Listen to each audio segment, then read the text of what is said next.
Ciano Gomes Produções apresenta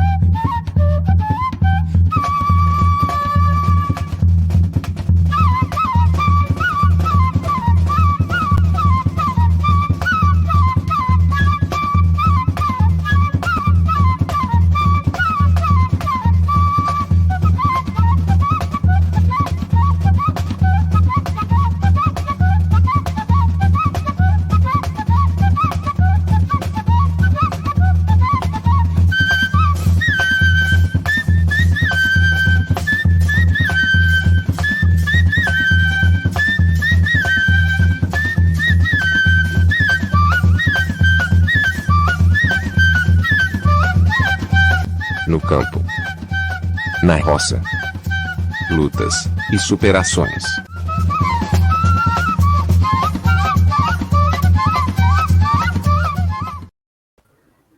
Olá, meus amigos. Hoje nós temos o prazer de ter aqui conosco Fabrício Mena. Fabrício é uma deficiente visual que resolveu colaborar conosco. Ela vai contar suas lutas e suas superações. Tudo bem, Fabrícia? Olá, tudo bem? Tudo bem com todos? Espero que todos estejam muito bem, em paz. E vamos juntos, Eu quero que todos conheçam um pouco sobre a minha história. Opa, que bom. Prazer tê-la aqui conosco, Fabrícia. A primeira pergunta que eu sempre costumo fazer é: onde você nasceu? Ó, Luciana, eu nasci aqui em Maceió mesmo. Eu nasci cega, deficiente visual total, né? A nomenclatura é cega mesmo. E fui prematura, de 5 meses e 15 dias. Então, já nasci, já cheguei apressada, vamos dizer assim, né? Então, assim, nesse momento inicial, para minha família, foi uma luta muito grande, né? Porque ninguém imaginava que seria tão rápido, né? E que, além do mais, eu seria uma pessoa cega. No momento, né, quando eu nasci, não descobriu, né? Inicialmente, a deficiência. Foi, acho que, um tempo depois, né? Acho que quando eu tinha 1 ano, foi, se eu não me engano, que a minha avó começou a perceber. Mas já nesse começo de vida, de quando eu fiquei na incubadora, a minha família já precisou tomar alguns cuidados para que eu pudesse viver, porque eu tive algumas infecções na incubadora, né, no hospital. Minha mãe é enfermeira, ela trabalhava no hospital universitário. O meu pai é advogado e eu sou a primeira filha. Na minha família somos em 6. Sou eu e mais 3 irmãs. Mas imagine, né, era numa época que eu fui a primeira, né? Então, para os meus pais, já teve essa dificuldade inicial, né? Porque eu nasci prematura e depois de um certo tempo descobri a deficiência, então já teve esse começo já com lutas, né? Que a gente já foi, de certa forma, teve a nossa aprovação, né? E a minha deficiência, ela é total. Eu não enxergo, para a medicina eu não enxergo nada, mas desde a infância eu sempre enxerguei luz, vulto, né? Quando eu estava, por exemplo, até hoje eu passo entre os carros, às vezes eu olho assim para a direita ou para a esquerda e eu vejo o vulto do carro, né? A sombra. Eu vejo luz, vejo a sombra. Quando eu era criança eu percebia mais, eu tinha essa luminosidade, mas para a medicina eu sempre, é a deficiência total. Ele dizia, não, você não enxerga nada. Eu disse, não, eu enxergo sim. Quando acende a lanterna, quando acende a vela, eu vejo, quando acende, quando apaga. Mas hoje, realmente, né, com o passar dos anos, a minha vista diminuiu muito. O que eu conseguia ver antes, né, a percepção luminosa que eu tinha antes, hoje está cada vez menor. Mas não faz falta, não faz falta nenhuma a deficiência. E aí, não faz falta nenhuma assim, né? Enxergar. Hoje em dia, na minha vida, eu me adaptei de tal modo que a minha deficiência não me impede de fazer as coisas. Mas foi sempre assim, com muitas lutas. Né? Eu estava contando sobre o meu nascimento, né? Como foi difícil para a família.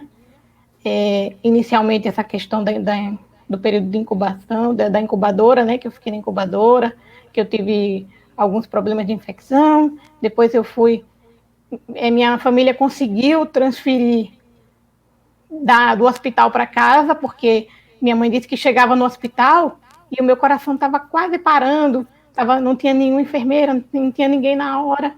E aí eles conseguiram transferir tudo para casa para eu poder conseguir me recuperar, né? Que é bem complicado quando você está no hospital e o atendimento não é tão perfeito, né? Hoje em dia tem muitas pessoas que têm problemas de prematuridade. A minha deficiência foi causada pela retinopatia da prematuridade e descolamento na retina. É o excesso de oxigênio que é colocado na incubadora. Se eu não me engano, aí isso queima a retina. Da família, é só você que nasceu com essa deficiência ou seus irmãos teve algum problema? Não, somente eu nasci com a deficiência visual. Eu tenho uma irmã, a terceira irmã minha, somos 4, né? A minha terceira irmã, ela tem hemiparesia. Mas também não impede de fazer nada. E como é que foi sua infância, Fabrícia? Olha, eu tive uma infância relativamente normal, apesar da deficiência. Eu não achava que eu era deficiente, né? Para mim, eu enxergava, porque a minha família nunca viu limitação em mim, muito pelo contrário, meus pais sempre pensaram em tudo para que eu pudesse ter o máximo de oportunidades. Por exemplo, na infância, eu andava de bicicleta com meu pai, eu corria com ele, com a minha mãe também. Minha mãe tinha mais medo, né, de me ver me arriscando nas coisas. Mas meu pai não, ele dizia, não, vamos fazer. Então a gente ia para o mar, por exemplo, aqui, né, em Maceió tem praia, tem muita coisa, a gente ia para o mar, nadava, eu aprendi a nadar. Meu pai me ensinou também.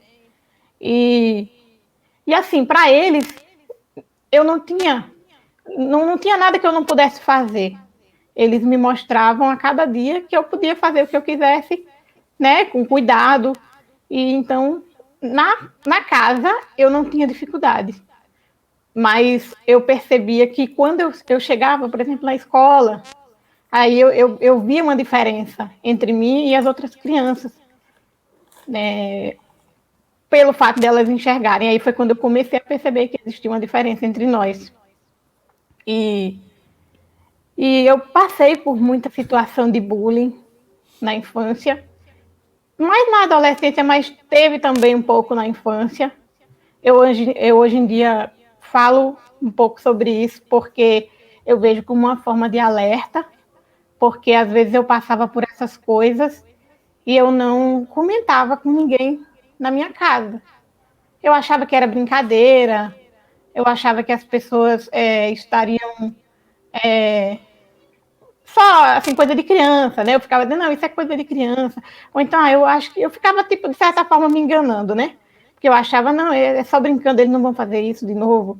Mas sempre acontecia. Então, eu ficava esperando, talvez, assim, que eu sempre fui muito tímida. Eu não falava muito com os professores sobre o assunto e eu não sei até que ponto eles percebiam, mas quando percebiam alguma coisa assim, eles sempre alertavam as crianças, né, que não era certo. E também, assim, na infância eu tive muita dificuldade para conseguir estudar em escolas regulares, né, a gente procurou muito, e o pessoal sempre dizia, não tem vaga para você, porque você é deficiente e a gente não sabe lidar com deficientes. Então não tem vaga, não tem vaga. Quando a gente conseguiu, aí foi numa escola que eu fiquei até a 4ª série, e mesmo nessa escola que eu fiquei até a 4ª série, eu via bullying acontecendo, embora na escola tivesse outras pessoas com outras deficiências. Era uma escola que as pessoas tinha pessoas com síndrome de Down, com deficiência auditiva.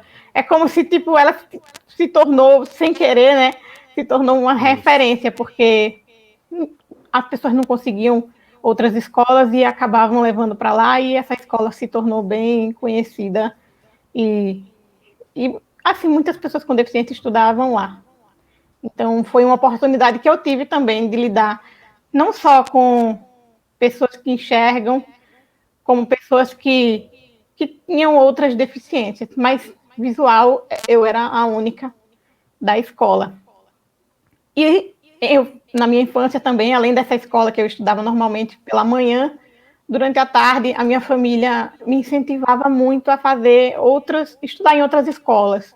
Estudar em escola, por exemplo, tem a escola especializada, que é a escola estadual Ciro Cioli, que é uma escola especializada para pessoas com deficiência visual. E aí minha família sempre me estimulou, desde criança, a frequentar essa escola e fazer as atividades que lá haviam. Por exemplo, é importante que uma criança com deficiência visual tenha aula de estimulação visual, já que eu tinha um resíduo luminoso, né, para estimular esse resíduo para ele não se perder. Também eu fazia aula de estimulação precoce, que é mexendo com coordenação motora, para poder estimular a coordenação motora. Eu tinha aula de braille. Então, a escola especializada eu fazia num horário e a escola regular no outro horário. Então, eu tinha uma rotina muito cheia desde criança. Fora outras atividades que a minha família incentivavam, né? A minha família a colocar, não só a mim, mas também as minhas irmãs. Eu fiz, por exemplo, balé, fiz natação em outros períodos da vida. Então, a gente tinha lutas, tinha momentos difíceis, mas a gente também tinha muitas oportunidades de convívio.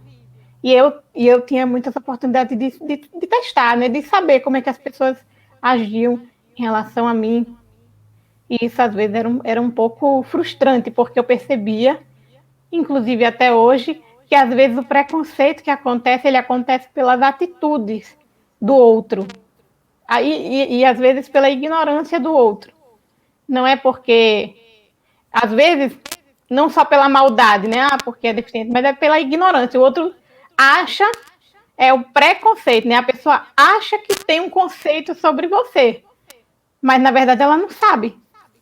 Às vezes, a visão que ela tem sobre você é uma totalmente diferente do que você realmente é. Então, a minha luta é sempre a de mostrar que, em certas ocasiões, as pessoas estão equivocadas nos conceitos delas. E aí, na época de infância, eu tive uma infância também muito boa, que eu consegui acompanhar a turma.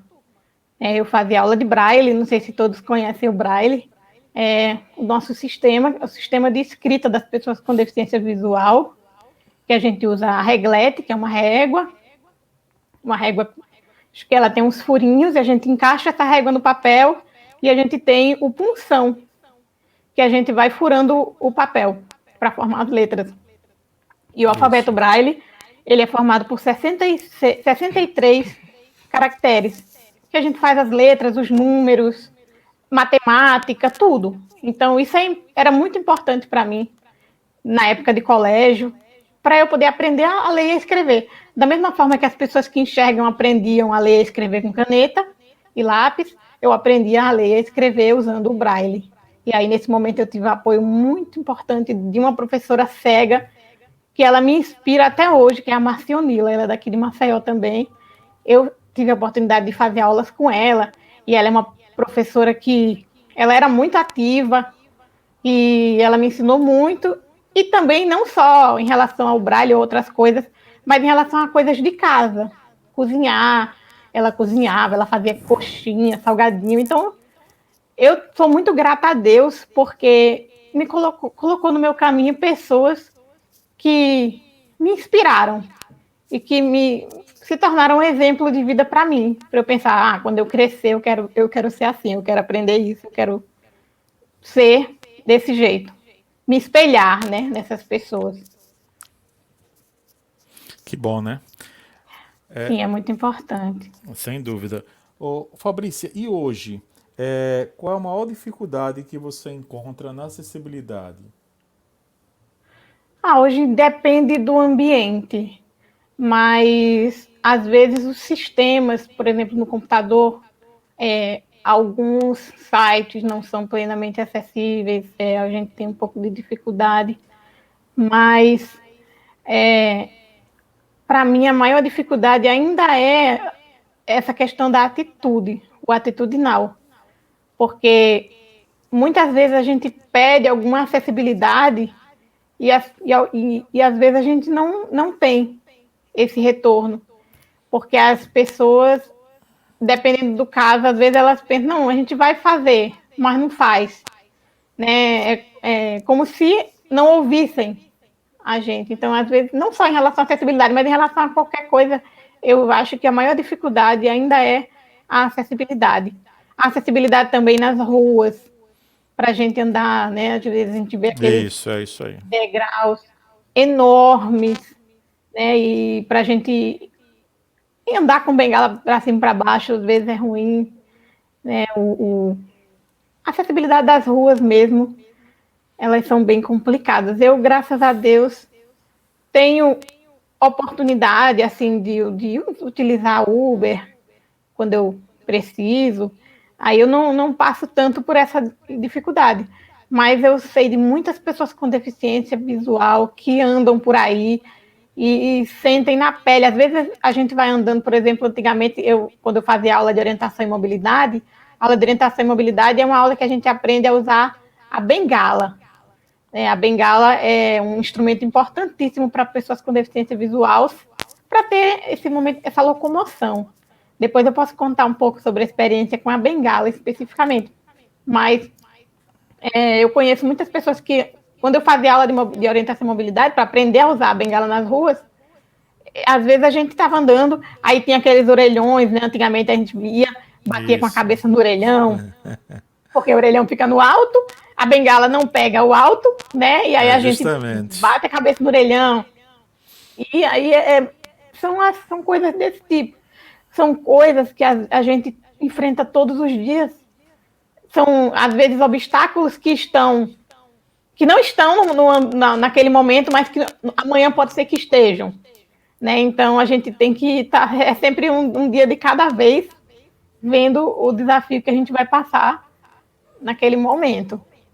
Então, é assim, a gente tem que... Eu sempre, assim, independente do problema que eu vou ter, eu sempre penso assim, eu sou muito ligada à oração, então eu sempre peço a Deus, né, me proteja hoje, para que eu consiga resolver os problemas do dia, para que eu consiga fazer as coisas, para que eu consiga resolver. Eu acho que essa minha ligação com a oração, com Deus, foi um caminho que eu encontrei para tornar as lutas mais fáceis. Porque todo dia, independente da gente ter deficiência ou não, a gente passa por dificuldades.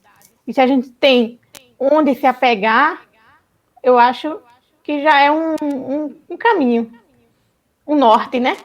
Sem dúvida. Igual o GPS, que a gente pega o GPS, bota lá a nossa rota e vai, né? A nossa prece é o GPS até Deus. Exatamente. Justamente. Eu acho que cada um se apega numa coisa, né? E esse foi o caminho que eu encontrei para tornar as lutas mais fáceis à medida que vão acontecendo as coisas, os desafios. O que não pode é a gente parar no caminho. O desafio sempre vai existir, independente de como for. A gente sempre vai ter que superar alguma coisa. Qual a melhor forma de se orientar um deficiente visual, tanto numa travessia de rua, como ao pegar um ônibus? Qual é o conselho que você dá? Eu acho importante, primeiro, se você encontrar um deficiente visual na rua, você perguntar para eles Ei, meu amigo, você quer ajuda? Está precisando de alguma coisa? Porque muita gente, às vezes, encontra um deficiente visual, aí já vai achando que o deficiente visual vai para um lugar e o deficiente visual não vai para aquele lugar. Certo. Né? Aí o certo é você chegar, ei, meu amigo, você está precisando de alguma ajuda? Aí a pessoa vai dizer, eu tô precisando pegar um ônibus, tal. Você me ajuda, me avisa quando ele chegar, se você estiver por aqui, aí a pessoa avisa o ônibus. Ou quando for atravessar a rua, eu preciso atravessar a rua. Então, a pessoa com deficiência visual vai pegar nessa parte do braço, né, da pessoa que enxerga. Isso. E vai. Não é você que enxerga, que pega na pessoa de qualquer jeito e vai levando, puxando. A pessoa com deficiência visual vai segurar no seu braço assim. No seu braço. Isso, para você poder conduzir a pessoa. E aí você avisa quando tiver degrau, se for preciso. Às vezes geralmente a bengala avisa. Mas tem gente que fala, dê uma passada larga, né? Para você poder não pisar na lama e tal. Então, não existe segredo. A pessoa com deficiência visual, eu costumo dizer, né? Brincando, mas eu falo assim, gente, eu não enxergo, mas eu falo, eu ouço, né? Eu sinto, eu vivo, eu faço as coisas da vida. Porque as pessoas veem uma pessoa com deficiência, às vezes pode pensar assim, ou você olha para um deficiente e vê, e acha que ele é um santo, né? Que não faz nada, só vive em casa, só vive estudando, ou você acha assim que ele é o herói, né? O cara superou todas. Não, nem são pessoas como qualquer outra, como você, como qualquer pessoa, só tem a deficiência. Essa é a única diferença, assim. Vai ter alguma coisa, alguma limitação? Vai, porque a pessoa não enxerga. Então, algumas horas você vai precisar descrever para a pessoa. Por exemplo, eu gosto quando eu vou caminhar com alguém e a pessoa vai me explicando, Fabrício, a gente está passando por tal lugar, agora a gente está chegando em tal outro. Ou então, no meu trabalho, eu às vezes preciso que alguém descreva algum vídeo ou alguma foto para que eu possa ver. Porque a minha forma de enxergar é pelos olhos das pessoas. E aí eu costumo dizer no meu setor que eu tenho 10 olhos, assim, não preciso dos meus olhos porque eu tenho todos os outros. Então, de certa forma, eu tenho uma vantagem, né? Porque eu tenho muitos olhos. Tenho mais do que todo mundo. E me aproveito bem dos olhos alheios. Justamente. Né? Tem que ser. Então, eu costumo levar a vida assim, com muita leveza, porque eu acho que a gente precisa disso no nosso dia a dia. A gente já tem tanta dificuldade, já tem tanto problema, às vezes, liga o jornal, liga a TV, tá passando aquele jornal, ou você vai no Google, as notícias que tem, é tudo notícia ruim, você tem que encontrar um meio termo. E eu sempre penso nisso, assim, tento buscar um caminho, assim, para levar a vida tranquila. Né? Tem dificuldade, mas a gente vai superando devagar com o tempo, com os dias. Isso. As coisas vão acontecendo e vão fluindo, né? Uhum. Você falou em descrever, se eu estiver errado, você me corrige. É sempre bom, por exemplo, que você está caminhando na rua, aí diz, olha o degrau, olha, dê mais um passo, aqui tem isso, aqui tem um buraco. É correto isso? Porque aí você vai descrevendo aquela situação para o deficiente. Muitas vezes a bengala já vai alertando, aí você nem precisa sempre falar.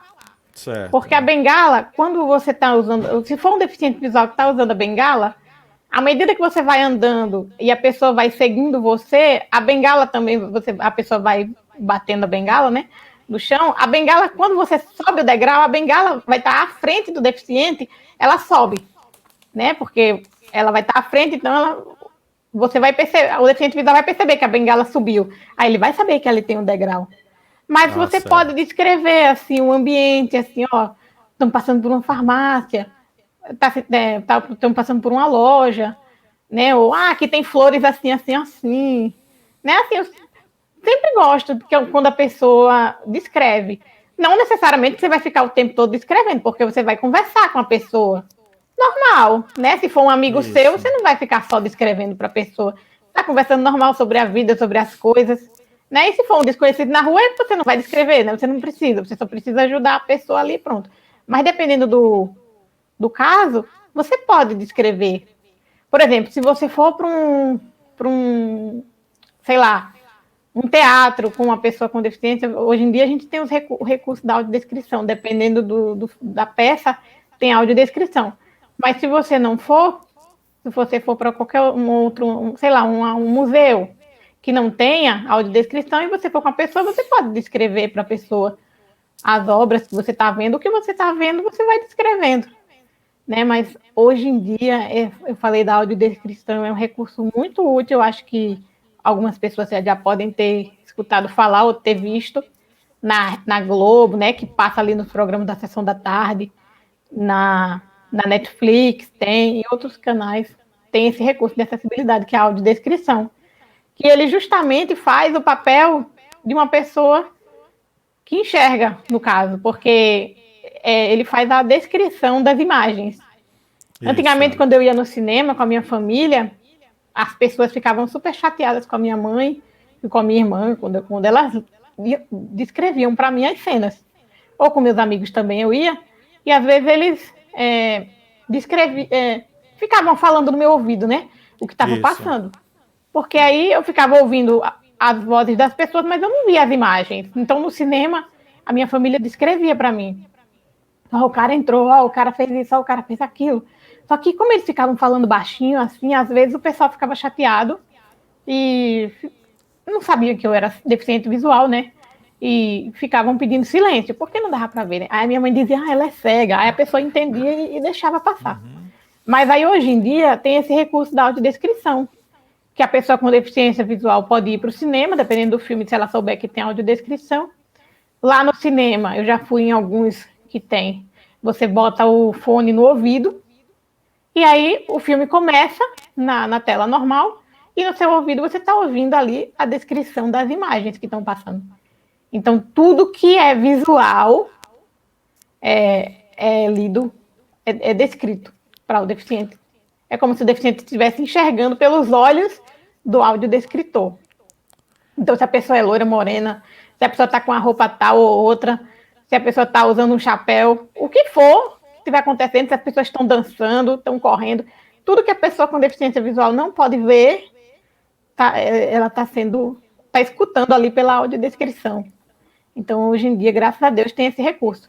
Mas antigamente, quando eu estudava, né, não tinha os professores na escola, quando exibiam filme, eles ficavam do meu lado, ou os alunos mesmo, e contavam o que estava acontecendo, liam as legendas para mim, quando era coisa em inglês, né, tudo isso. Hoje em dia a gente tem que dar graças a Deus, porque a gente tem muitas possibilidades com a tecnologia, né, e com o mercado de trabalho vai evoluindo, as coisas vão acontecendo, as pessoas com deficiência visual vão se interessando pela cultura e automaticamente a cultura vai precisando se adaptar às pessoas com deficiência visual.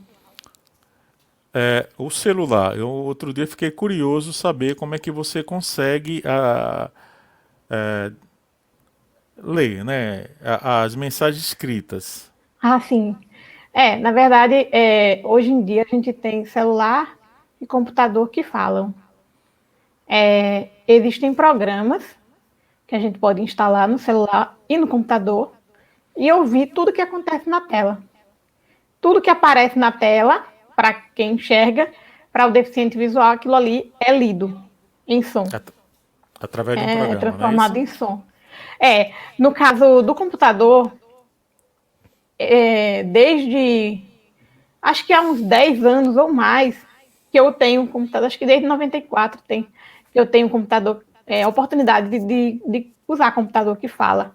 Né? Então, eu já usei um sistema chamado DOSVox, que até hoje eu uso ele no meu dia a dia. É um sistema que tem vários aplicativos que você instala no computador da pessoa com deficiência, e lá tem jogos, tem servidor de e-mail,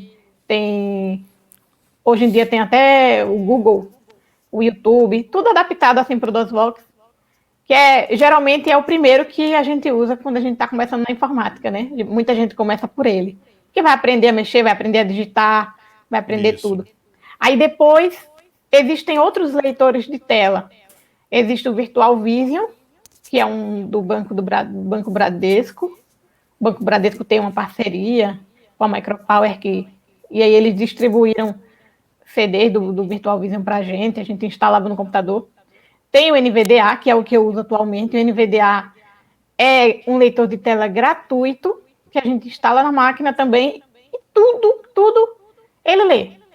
Word, Excel, internet, fazer pesquisa, YouTube, Instagram, Facebook, tudo ele vai lendo para a gente. Ele tem a voz sintetizada e vai lendo para a gente. E além do NVDA tem o JAWS, que é um outro leitor de tela que é pago. Mas não, eu uso no meu dia a dia, eu uso o DOSVox e uso o NVDA, porque são gratuitos.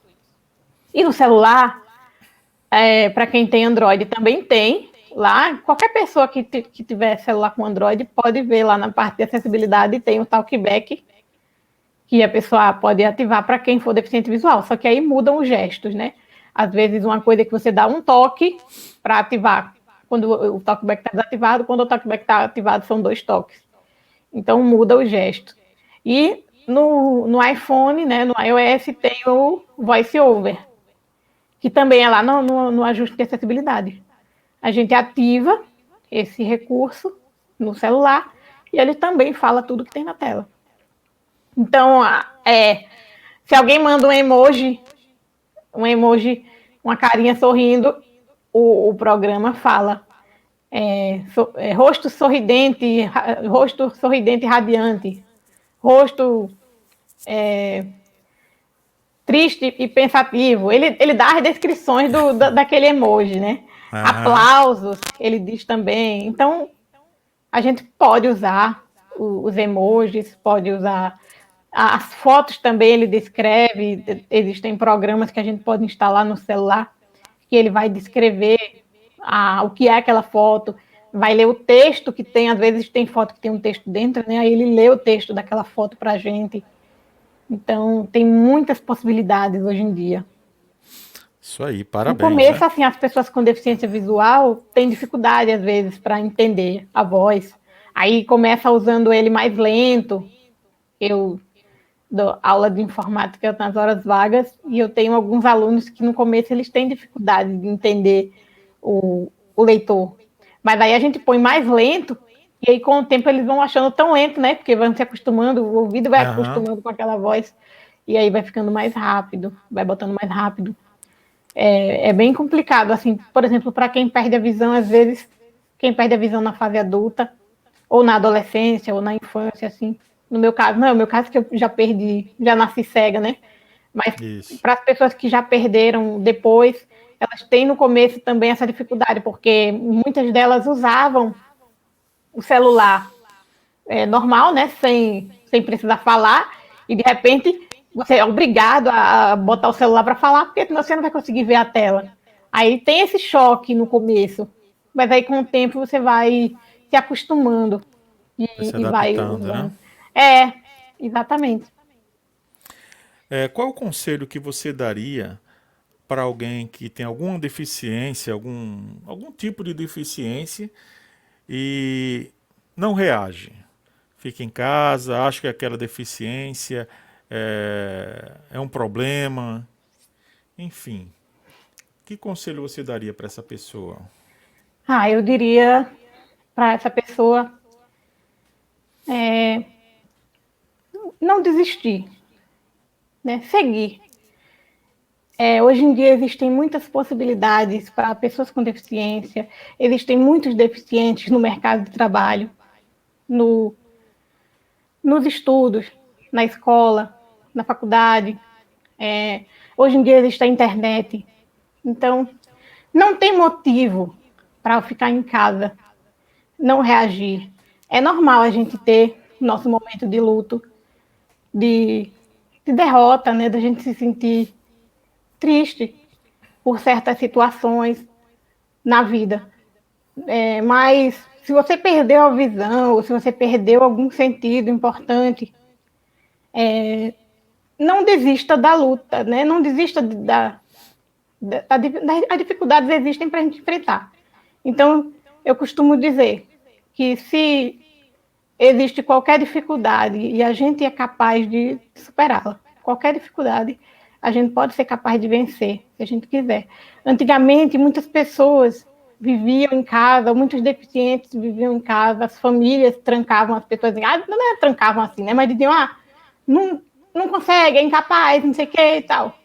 Antigamente Perfeito. acontecia muito isso, mas hoje em dia não tem motivo para isso, porque existem muitas tecnologias, existem muitas pessoas com deficiência no mercado, na vida, sendo felizes, tendo relacionamentos, conhecendo pessoas, viajando, fazendo tudo. Então, por que você vai se privar de tudo isso? Quando você poderia sair da sua casa, buscar um curso, né, que existem, buscar o apoio da instituição. Então, acho que o maior conselho é assim, não deixe a deficiência impedir você de fazer as coisas que você precisa fazer. Vá em frente, vá à luta. Eu fiz essa pergunta para você porque agora eu queria falar um pouco do seu currículo. Geralmente, numa entrevista, no início, a gente fala primeiro o currículo da pessoa, né? Eu deixei por último porque, apesar da sua deficiência, né, você tem um currículo muito bonito. Você é jornalista, Sim. jornalista pós-graduado em assessoria de comunicação em marketing, graduado em jornalismo digital, atua na área de comunicação interna da Federação das Indústrias do Estado de Alagoas, na administração das redes sociais da Web Rádio Deus Conosco, o melhor, Sistema Rádio Deus Conosco de Comunicação, desculpa, e ministra aula de informática para pessoas com deficiência visual. É escritora, com 2 livros lançados em coautoria, e consultora em autodescrição. Durante 3 anos foi pesquisadora do CNPq, apresentando os resultados de seus trabalhos em diversos congressos e seminários pelo país. Já ministrou palestras e nas áreas de inclusão e integração social. Agora, eu queria que você falasse que você também tem um blog. Por favor, qual o blog? É verdade, é fabricialmena.blogspot.com. É lá que eu gosto de escrever alguns textos sobre deficiência visual, sobre as minhas experiências, né, na vida também. Eu gosto muito disso, porque a gente está aqui na vida, eu acho que é para contribuir.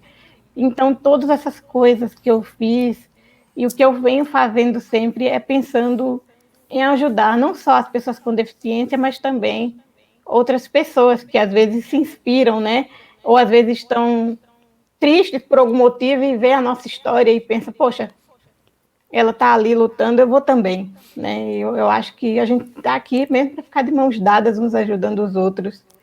E é isso tudo mesmo, assim, né? O currículo é um pouco grande, mas é porque eu aproveito todas as oportunidades que aparecem na vida. Não parou por aqui, não. Continua. Eu só dei só um tempo para você respirar. Inclusive, por exemplo, a pós-graduação e diga. Não, fale, desculpa. A graduação e a pós-graduação foram conquistas muito importantes para mim, porque eu fui a primeira jornalista cega, né, daqui de Alagoas. Tem outras pessoas com deficiência visual, com baixa visão, meus colegas jornalistas com baixa visão aqui no estado, que eu me inspirei também, né? É muito importante ter alguém que já passou pela dificuldade e a gente também vai passar, mas assim, é bom ter alguém que já trilhou um caminho para a gente já pegar experiências. Então, foram coisas importantes que aconteceram, que eu vivenciei, né? Na faculdade eu tive a oportunidade de trabalhar com pesquisa, eu usava o computador, fazia essas pesquisas acadêmicas e eu pude viajar para vários estados apresentando as pesquisas. Eu fui para Salvador, para o Maranhão, fui para Minas Gerais. A gente conseguiu, eu e a professora, né, na época, a Madileide, a gente conseguia fazer as pesquisas e conseguia ir pela instituição viajar e apresentar os resultados. Então, eu fiz 4 pesquisas, e 3 delas tinham a ver com a deficiência visual. Uma foi sobre a intersemiose de Hoje é Dia de Maria, foi um trabalho bem legal que a gente fez com o livro Don Quixote e Hoje é Dia de Maria, e as outras foi sobre deficiência visual. Uma delas eu quis mostrar, por exemplo, que as pessoas com deficiência visual estão no mercado de trabalho, né? Eu ainda não estava na época no mercado de trabalho, mas eu queria mostrar que existia essa possibilidade. Então eu fiz um mapeamento das produções de pessoas cegas na internet. O que é que tinha na internet de pessoas cegas, por exemplo, no campo das artes, no campo profissional, no campo da pesquisa científica. Então esse trabalho que a gente fez, ele foi muito importante para mim, e depois, inclusive, ele virou um livro, quando eu já não estava mais na faculdade, mas a gente conseguiu ainda fazer uma publicação pela Edufal, e eu tive a honra de lançá-lo na Bienal, em 2013. Então foi uma experiência maravilhosa, né? Porque eu estava mostrando para as pessoas que deficientes visuais poderiam estar no mercado de trabalho, e achei que poderia ser um livro assim que traria muitas contribuições para as pessoas. E o troféu Mulheres que Escrevem de Alagoas.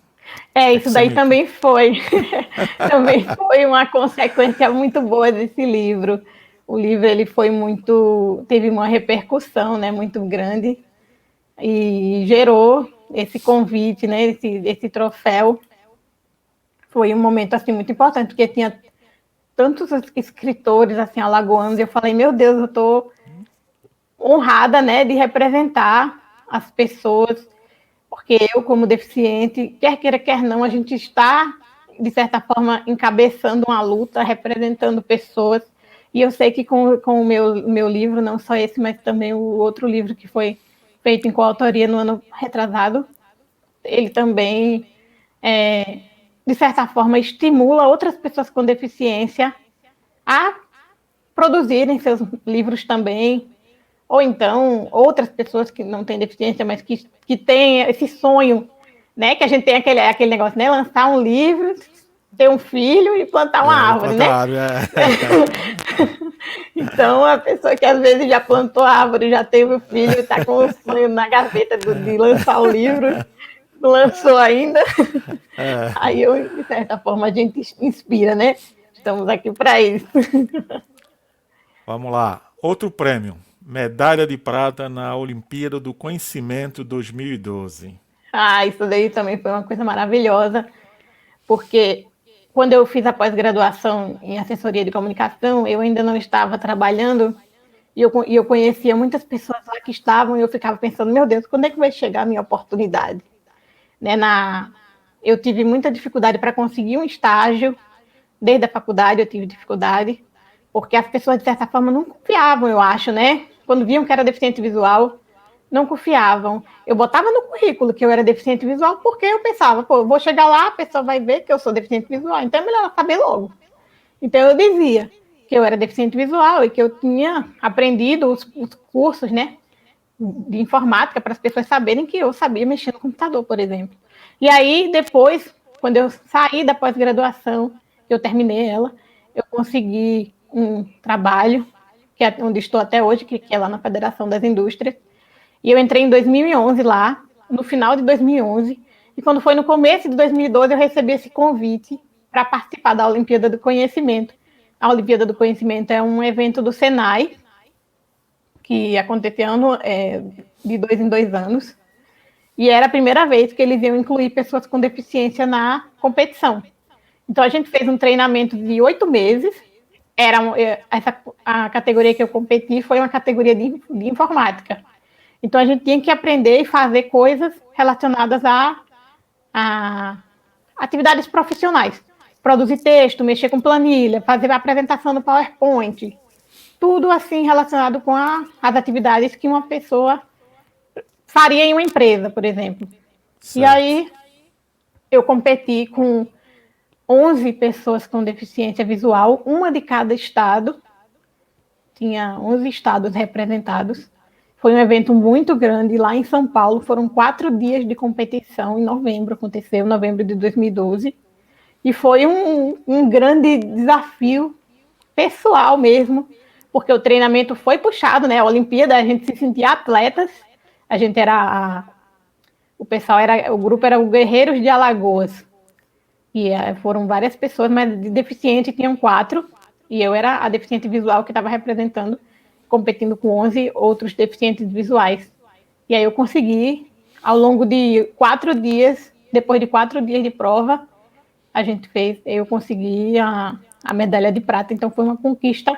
Isso me deu uma visibilidade grande depois, porque a empresa, né, fez matéria comigo, as pessoas do trabalho, do SESI e do Senai, que não me conheciam ainda, passaram a me conhecer. Então, acho que isso também contribuiu para o meu desenvolvimento depois profissional e para o meu relacionamento com as pessoas de lá. Então, foi uma vitória. Eu tenho muito orgulho dessa medalha. E depois de mim, outros deficientes visuais participaram também. Foi muito bom, né? É muito bom quando a gente abre caminho para outras pessoas seguirem e conquistarem também os seus espaços. Parabéns. Comenda Jerônimo Siqueira, É, 2009. essa comenda foi bem no comecinho assim, da minha vida. Eu tinha acabado de sair do jornalismo, mas como eu já tinha feito aquelas 4 pesquisas que eu comentei, já tinha sido um bom caminho percorrido, né? Porque eu sempre fui de aproveitar as oportunidades. Às vezes eu ficava com medo, né, de aceitar algum desafio, porque eu não sabia se eu ia conseguir, se ia dar certo, mas aí eu sempre aceitei e sempre deu certo, né? Sempre a gente levando assim em consideração que o nosso conhecimento, né, a nossa luta, a nossa história de vida. Então, essa é uma comenda também que eu me lembro com muita alegria, porque a premiação dela aconteceu no Senai, quando eu ainda não trabalhava lá, né? E aí, quando eu comecei a trabalhar, eu pensei, nossa, eu estive aqui já, né? E no momento bem importante foi recebendo essa comenda. Então, são prêmios, assim, conquistas materiais, mas, na verdade, o que mais importa são as sensações que isso deixa, né, na nossa mente, e o legado que isso deixa, esses prêmios todos deixam, assim, para o futuro. E abre portas para outras pessoas. Exatamente. Essa eu deixei por último, porque você sabe que todas as casas, todas as ONGs, precisa de mão de obra. E você, com essa deficiência, você é uma voluntária ativa. Sim. Qual o conselho que você dá para essa juventude para ser voluntário? Assim, inicialmente, tenha disciplina. Porque não é porque você está num trabalho voluntário que você tem que fazer de qualquer jeito. Não. Se você quiser, primeiro, escolha algo que você tem vontade de fazer. Se você quiser ajudar crianças, ajudar idosos, ajudar pessoas com deficiência, se você quiser ajudar pessoas que estão nas ruas, se você quiser ajudar dando conselhos, o que você for escolher, que seja uma coisa que você faça de coração, que seja uma coisa que você faça com tempo, que você dedique, eu vou fazer uma vez por semana, mas que seja realmente uma vez por semana, que você cumpra como se você estivesse ganhando dinheiro para aquilo. Porque eu vejo que, às vezes, o trabalho voluntário, ele é muito importante, mas muitas pessoas negligenciam. Querem fazer, mas, às vezes, não conseguem, porque não se planejam. E, às vezes, as pessoas precisam daquilo. Quando você vai para um asilo, por exemplo, né? Você decide ir. Às vezes, os velhinhos estão lá precisando mesmo, eles estão contando que você vai chegar lá, que você vai conversar, que você vai ouvi-los. Então, o que você escolher que seja de muito coração, de muita vontade.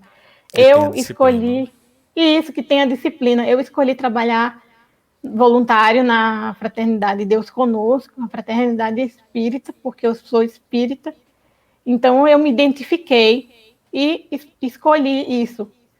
E quando eu trabalho lá, fazendo qualquer coisa, de certa forma, é uma oportunidade que eu tenho de ajudar as pessoas e também de ter experiência profissional, porque eu estou trabalhando na minha área, a área de jornalismo, eu fazendo texto ou ajudando em alguma outra parte, mas é sempre voltado para o jornalismo, para falar, para escrever, para ajudar alguém com alguma coisa assim, de divulgação. Pronto, Então, desculpa, conclui. pode falar. Não, conclui, por favor, desculpa. Não, então é isso assim, eu sempre faço essas coisas pensando nisso, em ajudar e, de certa forma, também no meu crescimento, porque muitas coisas que eu fiz para a rádio depois serviu para o trabalho no dia a dia. Então, de certa forma, a gente ganha. A gente pensa que a gente está desperdiçando. Muita gente pode pensar, estou desperdiçando tempo, vou não fazer, né? Vou perder meu tempo. Mas você não está, porque qualquer minuto que você aproveita ali fazendo alguma coisa, é um minuto que vai servir depois para você no seu dia a dia. Sem dúvida. Por último, apesar que você já deu uma dica para aquelas pessoas que têm deficiência, né? Agora eu queria que você me desse uma dica para aquelas pessoas que querem desistir no primeira dificuldade. Assim, não desista também, né? Não deixe que as dificuldades sejam maiores, porque às vezes a gente se depara com um desafio e a gente pensa que aquele desafio é maior do que ele realmente é. A gente pensa que os problemas são maiores do que são, mas eles não são. Às vezes é a nossa forma de ver. Então, se você quer desistir no primeiro obstáculo, pare um pouco, reflita, pense se não tem uma outra forma de você dar a volta por cima, de você ter um outro caminho, porque sempre existe uma saída, sempre existe uma solução. Então, às vezes, só o fato da gente fazer uma outra coisa no momento, em vez de ficar pensando naquele problema, naquela dificuldade, vai espairecer, que quando você voltar, a solução às vezes aparece. Né? Então, não desista, não ache que as coisas vão acabar, né? Que vai ser difícil demais, que o desafio é maior do que você, porque eu sempre acreditei assim, que Deus sempre nos dá aquilo que a gente consegue. Deus está sempre conosco em qualquer situação. Mesmo que você não acredite, né, por algum motivo, mas Ele está sempre. Sempre existe alguém com a gente. Né? Às vezes um familiar, um amigo, um parente, alguém na internet. Muitas vezes eu estava passando por alguma dificuldade e eu recebia uma mensagem no WhatsApp. E aquela mensagem, às vezes de um amigo meu, mandou para várias pessoas, mas aquele conteúdo me tocou naquele momento. Então, se abra, assim, para as oportunidades, se abra para a vida. E não desista. Se você, ainda assim, pensar em desistir, tente fazer algum trabalho voluntário, porque quando você vai para um trabalho voluntário, você vê que existem pessoas que estão em situação mais difícil e às vezes é importante. Você pode contribuir com o seu conhecimento, você pode ajudar. Com uma palavra, você pode ajudar alguém. Fabrícia, nossa gratidão, nosso muito obrigado por esse seu depoimento maravilhoso, muito emocionante, sua luta, suas superações, enfim, nós só tenho que agradecer. E gratidão Eu que agradeço por esse também momento. pela oportunidade. É sempre maravilhoso poder levar um pouco de luz, né, para as casas, para as pessoas. Às vezes, muita gente só precisa de uma ajuda, de um conselho, de uma motivação. Então, eu sou muito feliz porque eu posso, através do seu canal, dar essa motivação para alguém. E se alguma pessoa que estiver assistindo se sentiu motivada, se sentiu bem, eu vou me sentir muito feliz com isso. E eu estou sempre à disposição também. Quem precisar, né, pode entrar em contato comigo sempre. E eu estou à disposição para ajudar. Tenha certeza que esse seu depoimento vai mexer com muita gente. Com certeza que sim. Então, Nosso muito obrigado, gratidão e que Jesus continue te iluminando sempre. Amém, a nós todos. Luciano Gomes Produções apresentou No Campo, na Roça, lutas e superações. Compartilhe com os amigos. Curta o vídeo. Se inscreva no canal e ative as notificações